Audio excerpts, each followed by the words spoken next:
पहले कृपा हुई कि नर्तन तुम्हें मिला, पहले कृपा हुई कि नर्तन तुम्हें मिला, पहले कृपा हुई कि नर्तन तुम्हें मिला, पहले कृपा हुई कि नर्तन तुम्हें मिला। ग्रंथों के सिखाओ ग्रंथों में बिहार, ग्रंथों के सिखाओ ग्रंथों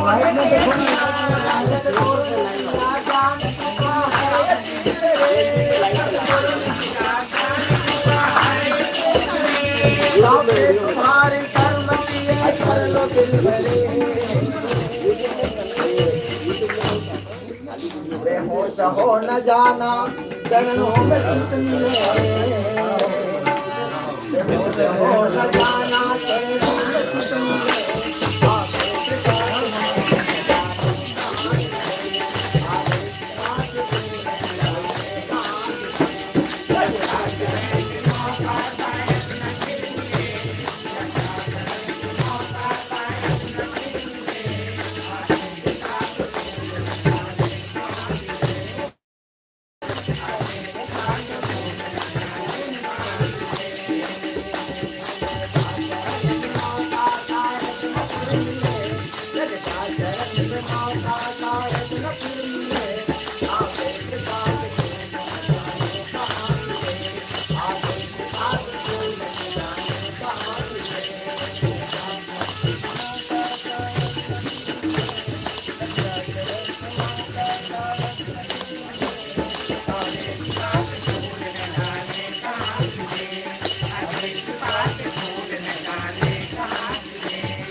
बेहोश हो न जाना चरणों में चित मिले, बेहोश हो न जाना चरणों में चित मिले, आगे कृपा से भूल न जाने कहाँ मिले, आगे कृपा से भूल न जाने कहाँ मिले, लगता चरण की मौका शायद न फिर मिले, लगता चरण की मौका शायद न फिर मिले, आगे कृपा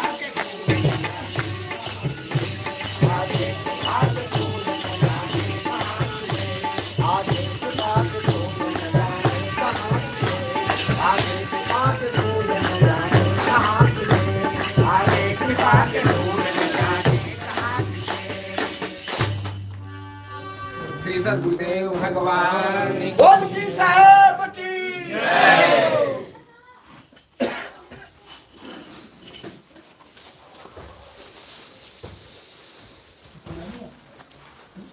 बोलिए परमपिता परमात्मा की सदगुरु बंदी छोड़ कबीर साहिब की, सभी संतों की, सभी भक्तों की, आज के आनंद की, इस गांव नगर बस्ती की, सदगुरु मदनपति साहिब की, दीवान जवाहरपति साहिब की, सदगुरु राम सेवक साहिब की, सदगुरु वैरागपति साहिब की, कलीनापुर धाम की, सभी संतों की, सकल हंस को बंदगी साहेब बंदगी सतनाम।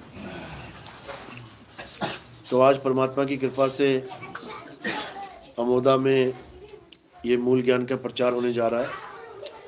बहुत बड़े भाग होते हैं उन जीवों के जो अपने पूरे जीवन काल में एक बार भी इस मूल ज्ञान को सुन पाते हैं, और उससे भी बड़े भाग होते हैं उन जीवों के जो इस मूल ज्ञान को थोड़ा सा भी समझ पाते हैं। क्योंकि सुनना आसान है, घंटा 2 घंटा सुन के चले गए, लेकिन इस ज्ञान को समझना बहुत मुश्किल है।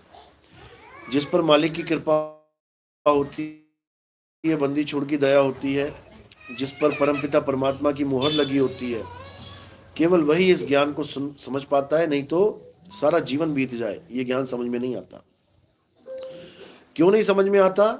क्योंकि इस ज्ञान को समझने में बहुत ज्यादा विवेक की जरूरत होती है। अविवेकी जीव इसको कभी नहीं समझ सकता। कुछ ऐसे भी लोग होते हैं जो इस पंथ में आ जाते हैं जल्दबाजी के चक्कर में। 15 दिन सत्संग सुने, 10 दिन सत्संग सुने, हफ्ता 2 हफ्ता सत्संग सुने, तो सोचते हैं कि हमें सब कुछ पता लग गया, हम बहुत बड़े विवेकी बन गए हैं। आते हैं, दीक्षा लेते हैं, लेकिन वो टिक नहीं पाते। महीना, 2 महीना, 6 महीना, साल भर वो विचलित हो ही जाते हैं। क्यों? क्योंकि नींव ही सही नहीं खुदी है। अगर नींव पक्की मजबूत नहीं होगी और आपने उस पर पूरा मकान बना लिया, यानी कि हमने सबसे ज्यादा वर्क किस पे करना है? नींव पे करना है। सबसे ज्यादा हमने क्या काम करना है? ज्ञान को समझना है। उस समझने में चाहे 1 साल लग जाए, 2 साल लग जाए, 5 साल लग जाए, 10 साल लगे। मत सोचो कि मैं जल्दी जल्दी आऊं और जल्दी जल्दी सब हो जाए। कुछ नहीं होगा। जल्दी का काम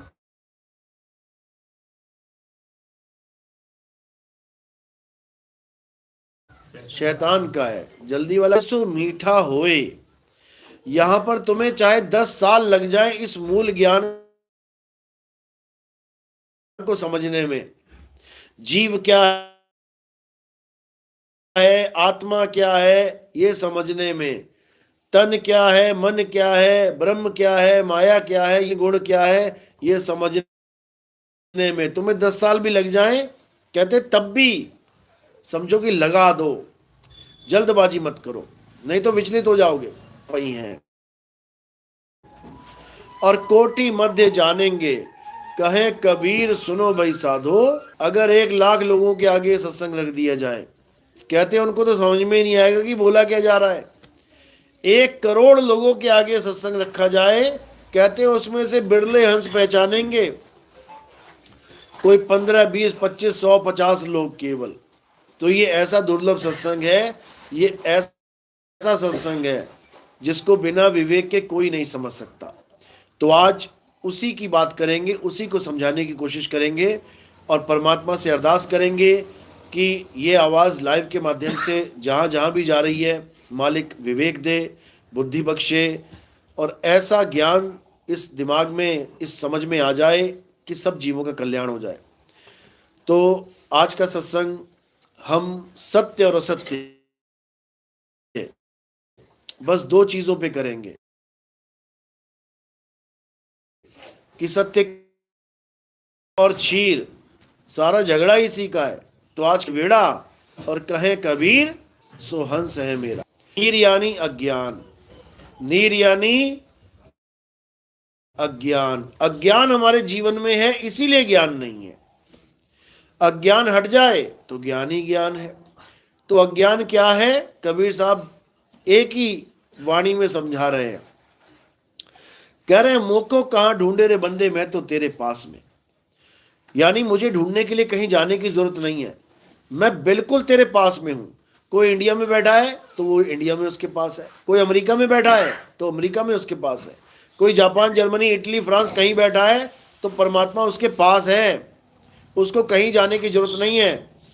लेकिन लोग दौड़ लगा रहे हैं, इधर से उधर, उधर से इधर, बसें भर भर के, ट्रेनें भर भर के दौड़ लगी पड़ी है। मैं भगवान के दर्शन कर रहा हूं, मैं ऐसे कर रहा हूं, मैं, और उसके बाद मौत के घाट उतर जाते हैं बेचारे। इसी दौड़ में जन्म बर्बाद हो जाता है उनका। तो कह रहे हैं मोको कहां ढूंढे रे बंदे, मैं तो तेरे पास में। इस पास के अलावा और जो कुछ भी है वो सब बकवास है, वो सब नकली है, वो सब अज्ञान है। तो क्या है नकली? कहां कहां मना कर रहे हैं? कह रहे हैं नाम है जप में, नाम है तप में। यानी जितना भी ये जपने वाला काम चल रहा है भारत में, विदेशों में, कहते हैं ये अज्ञान है। इसको समझो, अगर ये समझ लिया तो समझो कि अपने आप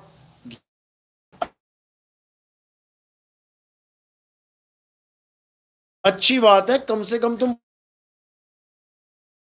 पूजा तो कर रहे हो, कम से कम तुम लाइन में तो लगे हो। कर लिया, आप राम जी की पूजा करो कोई बात नहीं, लेकिन पहले ये जानो कि राम है क्या और मिलेंगे कैसे। आप श्याम जी की पूजा कर रहे हो, पहले ये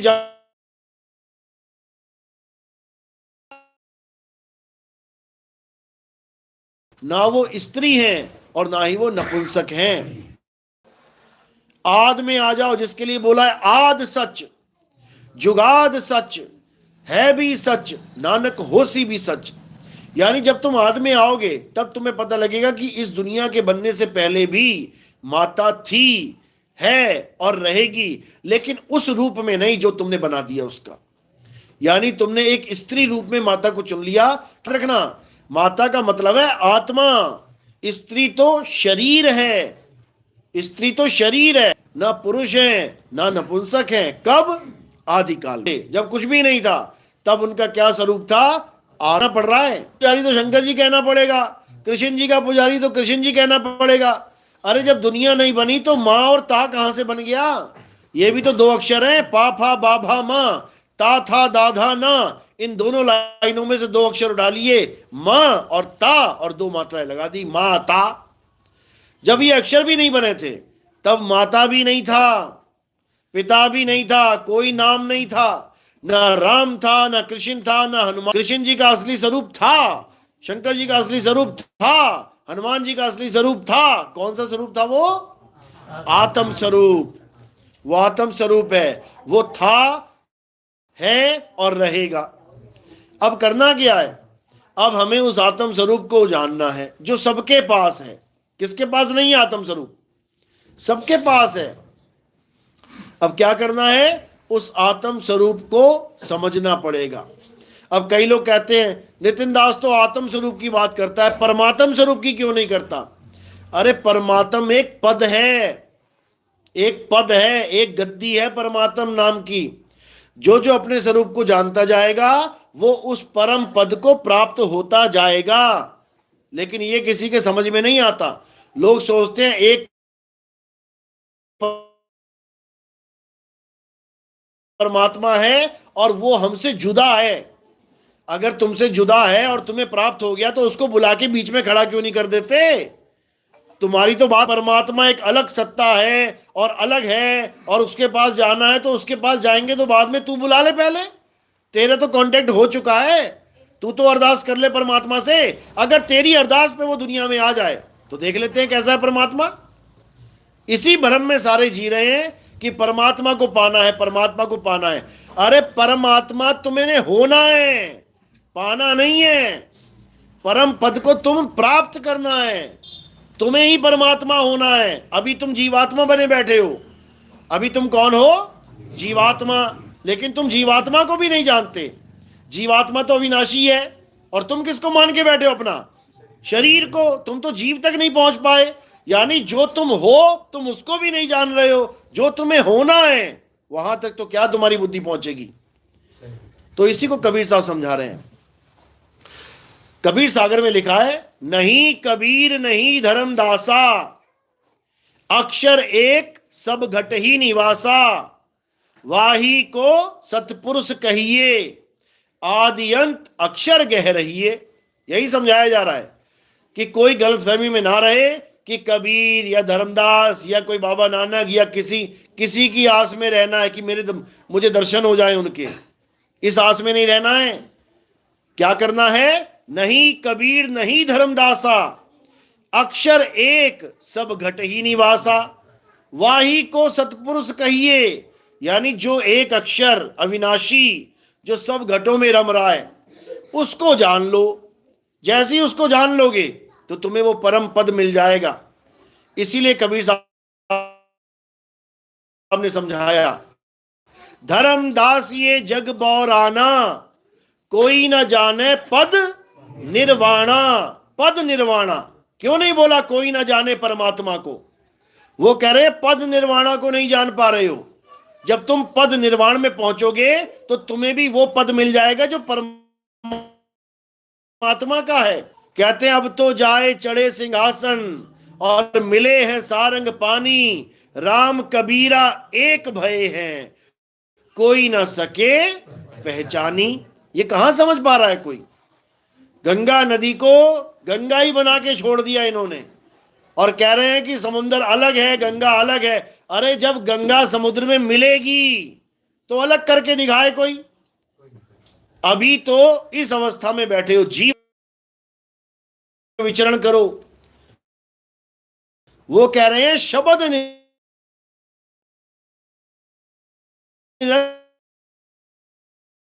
शब्द निरंतर है, यही परम पद है। इसी को कहते हैं सार शब्द, इसी को कहते हैं शब्द।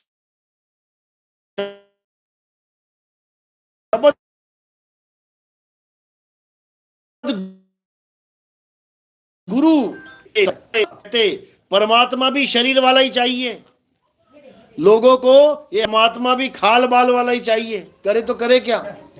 और प्रभु तीन को नहीं समझ जाओगे। इशारा तो कर दिया गुरु ने, लेकिन चेला समझ नहीं पाया तो नहीं बात बनेगी। तो इसको सैन कहते हैं। जपना नहीं है किसी का नाम, सैन के द्वारा पकड़ना है कि सैन क्या है।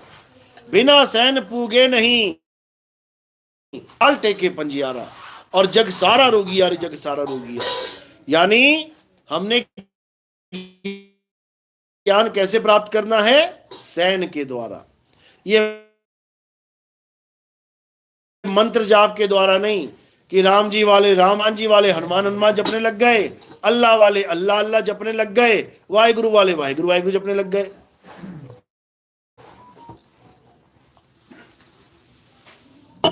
ऐसे बात नहीं बनेगी। ये तो सबसे आसान सौदा हो गया। जिसको सोना चाहिए वो सोना सोना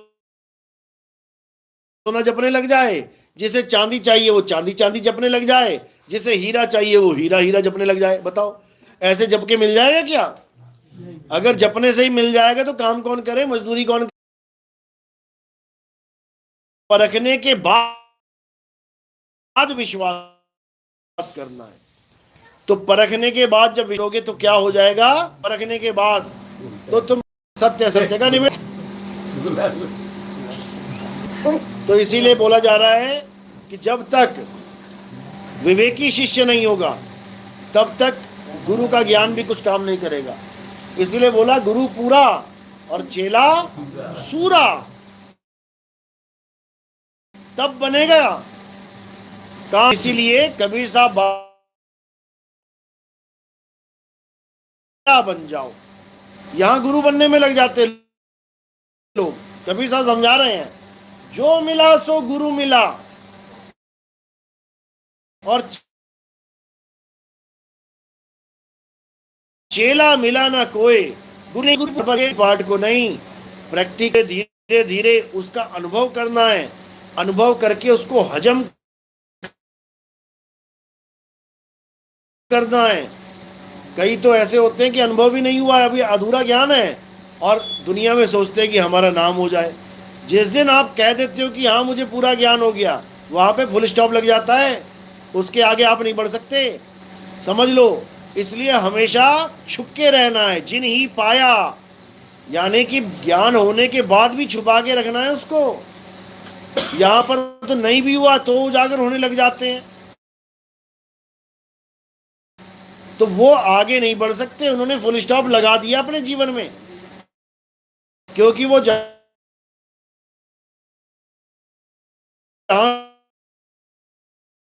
से कहते हैं मुझे ज्ञान हो गया उसी। इसलिए पूर्ण ज्ञान जब तक ना हो जाए, गुरु की मोहर ना लग जाए, तब तक किसी के साथ कोई डिस्कशन नहीं होनी चाहिए। बस भक्ति करो, या हम खुद ही बना देंगे। किसका बनाएंगे?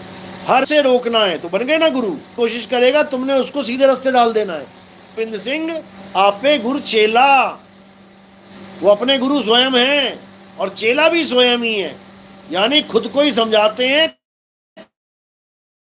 खुद ही समझते हैं, समझ लो।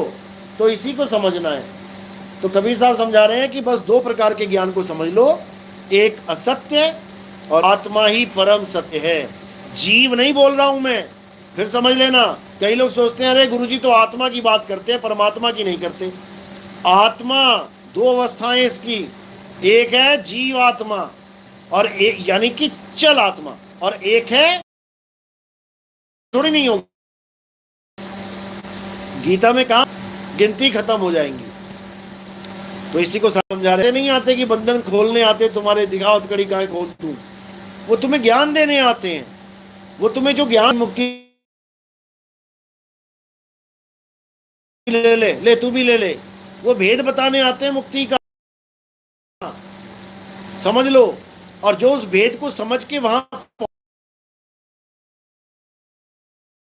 वही स्थिति, तो कहते हैं पहुंचोगे वह देश जब तुम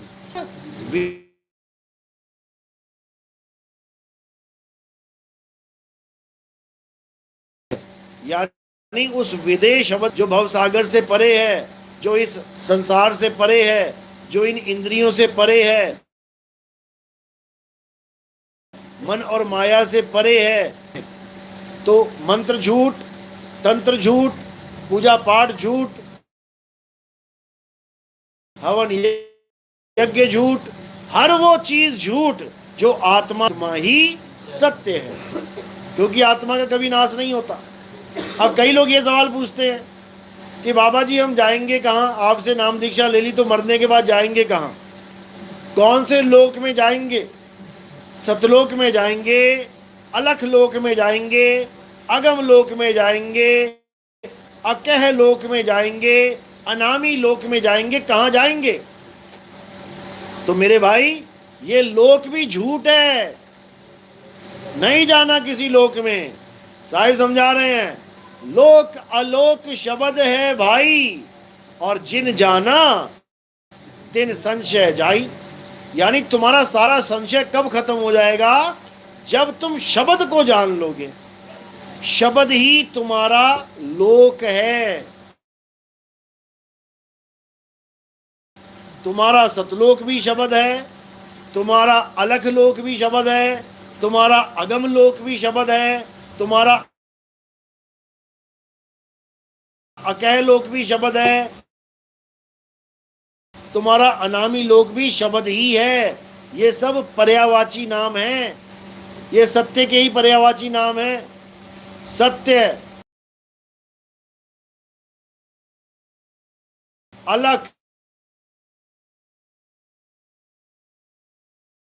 यानी सत्य को लखा नहीं जा सकता, इन आंखों है, वहां कोई पहुंच ही नहीं सकता ऐसे। अब सत्य का कोई नाम नहीं है, सत्य तो हमने रख लिया नाम, उसका नाम थोड़ी नहीं है ये। सत्य तो एक तत्व है। पानी को देखा तो पानी के ऊपर पानी थोड़ी लिखा हुआ था, जो उसके मन रख दिया, किसी ने नहीं रख दिया, किसी ने तो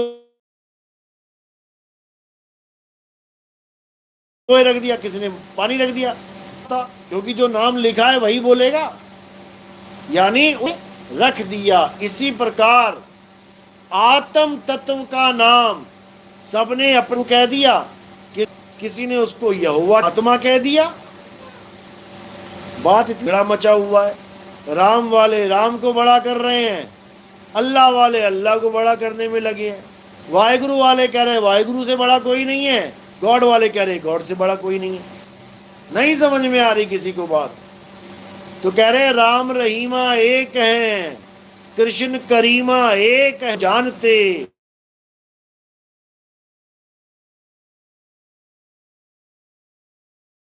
गुरु मिला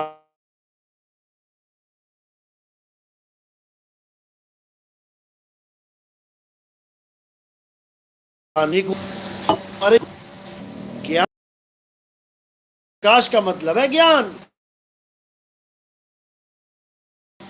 बस इतनी सी बात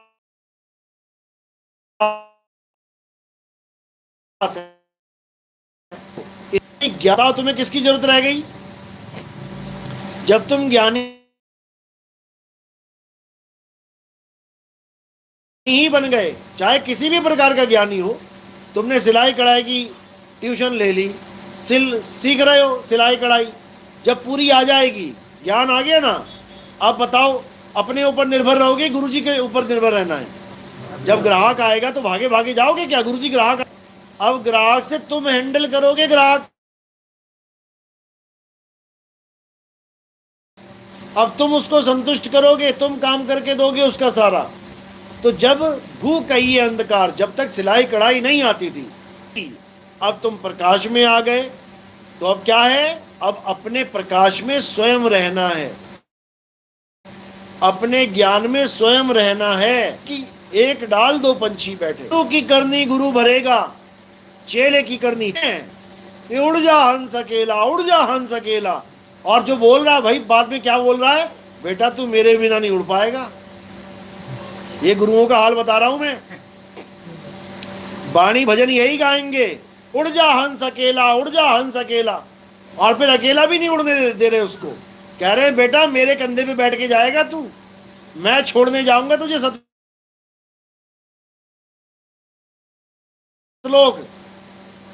मैं लेके जाऊं। और खुद जेल में बंद हो गया जाके। अब चेले बंधन काट रहे हैं गुरु का, वकील कर करके, तब भी ना निकल पा रहे हैं गुरु। ऐसा हाल है। क्यों? करनी दोनों की अलग अलग। ध्यान में कुत्ता आ गया, अंत समय में वो कुत्ता बने 100%। जिसके ध्यान में भैंस आ गई, वो जिसके ध्यान में सूअर आ गया, वो सूअर ही बनेगा। जिसके ध्यान में मुर्गा आ गया, मुर्गा ही बनना है उसने। तो गुरु इस 84 को काट देता है। कैसे काटेगा? वो हर प्रकार के शरीर का ध्यान छुड़वा देगा। अब जब हर प्रकार के शरीर का ध्यान ही छोड़ दिया, तो 84 किसकी है? शरीरों से 80 ही किनारे हो गई परम तत्व का, सो हम आपे आ ऐसे हम। लेकिन कहां से? तो हम जपना चाहते हैं, और वो कह रहे हैं मैं जपने से मिलने वाला नहीं। दिक्कत ये है, जौहरी रतन लेंगे बिलगाए, और सोहंग सोहंग जपी मुआ मिथ्या जन्म। ये सोहम सोहम जपते जपते अब सोहम को जपना नहीं है, तो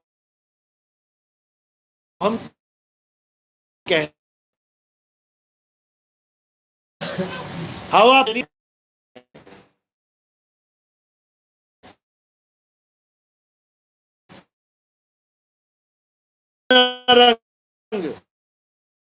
प्रभु तीन गुणों से ते ही बुझाए नानका, जित होवे प्रसन्न।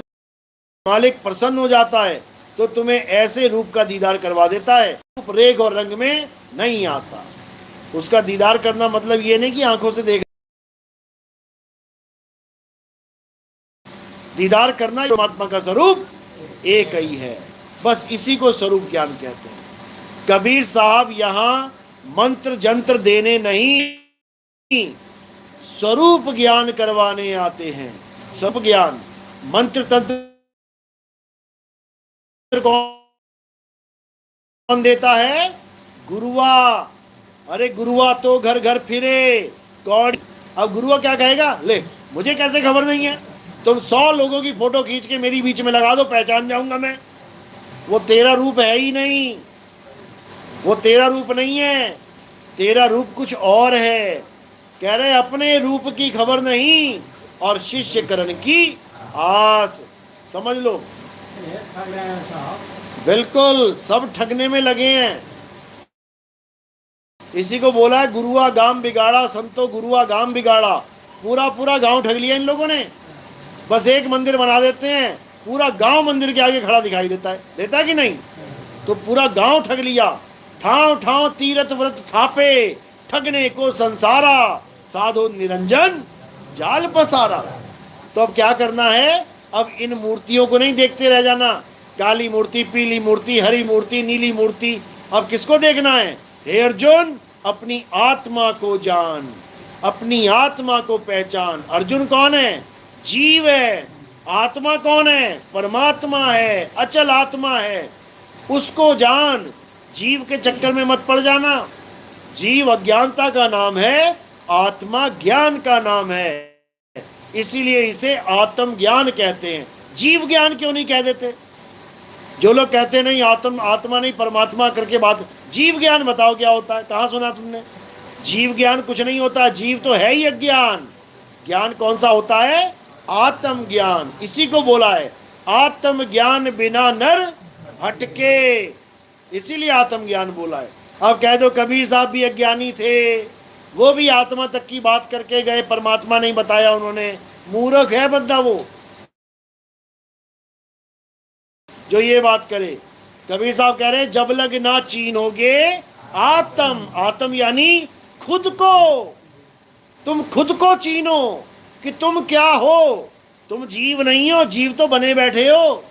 तुम क्या हो? हे अर्जुन, तू और मैं आत्मा हैं। तो जब हम आत्मा को, आत्म स्वरूप को चीनेंगे तो क्या लगेगा, क्या समझ में आ जाएगा कि जो मेरा स्वरूप है वही परमात्मा का स्वरूप है। जब लगना चीनोगे आत्म, तब लगना मिली है परमात्म। समझ लो। तो अगर डायरेक्ट परमात्मा को ही पाना है तो आत्म स्वरूप को चीनने की जरूरत क्या है?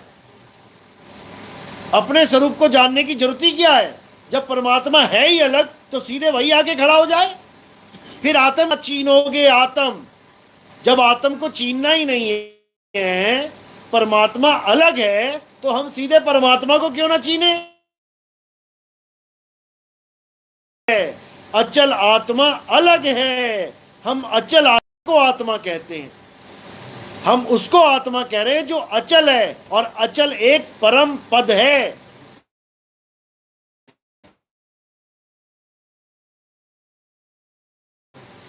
परम ऐसी भटकते रहेंगे, जन्मों तक भटकते रहेंगे, और किस्मत में भटकना ही लिखा है। क्योंकि इनके समय में सतगुरु आके चला भी जाए, इनको तब भी फर्क नहीं पड़ता कुछ। इनको तब भी इतना भी बोध नहीं हो पाता कि अगर हमारे समय में कोई आत्मज्ञान दे रहा है तो हमें वो लेना चाहिए। ये विरोध करने में जीवन बिता देते हैं, और उसके बाद 84 में निकल जाते हैं, 84 लाख में भटकते हैं। फिर अरदासें लगाते हैं कि परमात्मा हमें बचाओ। जब 4 शेर आके पकड़ के फाड़ के खाते हैं तब अरदासें लगाते हैं कि मैं कहाँ फंस गया। अरे निकलने का मौका दिया था तुझे इंसान जन्म, तूने उसको गवा दिया अपने अहंकार में, अपने मान बढ़ाई में, अपनी वाहवाही में, और तू आत्मज्ञान को नहीं जान पाया। अब तू जीव बन के ही रहे, जीव बन के 84 में अब धक्के खा, तब समझ में आएगा। तो इसलिए अब क्या करना है? अब सबको आत्म ज्ञान प्राप्त करना है। तो इसीलिए केवल सत्य एक है, आत्मा ही सत्य है। कौन सी? हम आत्मा कहते हैं, उसी को बोला है आवे न जावे, जन्मे नहीं मरे, सो निज पीव हमारा हो। अब इन लोगों को ये वाणी बता दो कबीर साहब की, और जो कबीर साहब के